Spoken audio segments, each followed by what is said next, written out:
Have you ever had the feeling that you already know the truth? It's not your imagination, it's your sacred memory.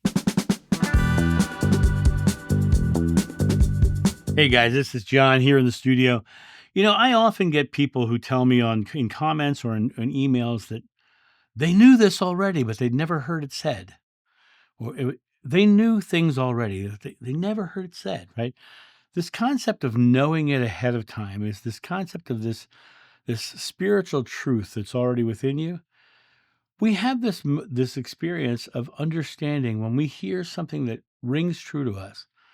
We naturally exhale, releasing the fears and anxieties and stresses of the world.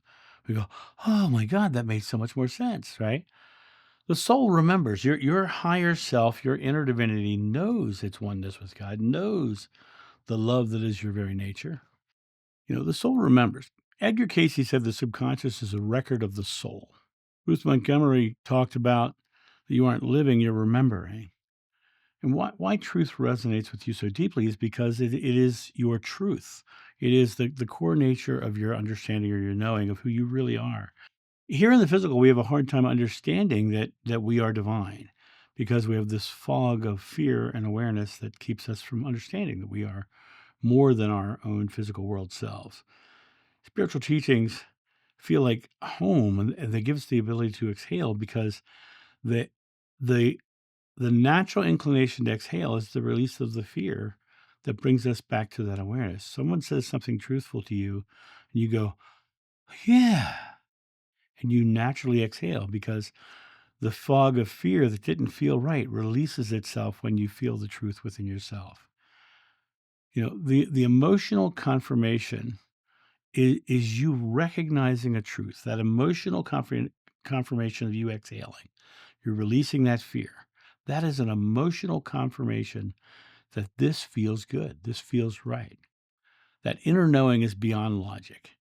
You know, this is a concept of just a greater truth that lives out there. And whether you knew it because of over lifetimes with reincarnations or just simply progressive learning, this concept of a natural truth that just feels right is not being crippled by the ideas and thoughts and beliefs of religion. It just feels right.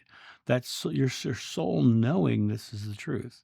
The 12th and 13th century, the Cathars were talking about returning to the purity and remembering dreams, deja vu, divine nudges. These are all really just us coming back to understanding a greater awareness of ourselves. And now, a quick word from our sponsor. Coffee Time with John.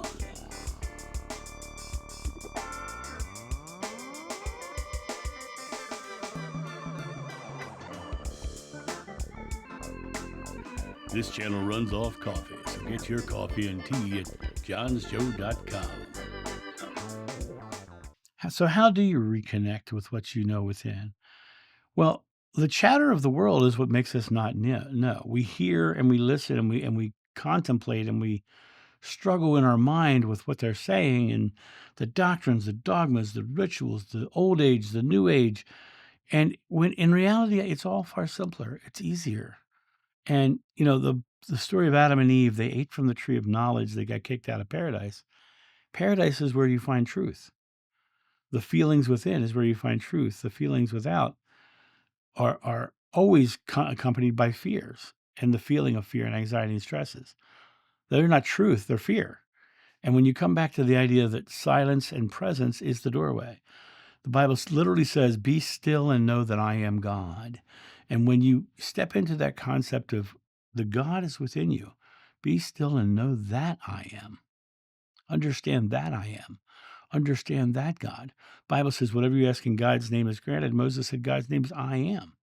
Be still and know that I am God is literally saying, be still and understand I am God. Be still and know that I am God.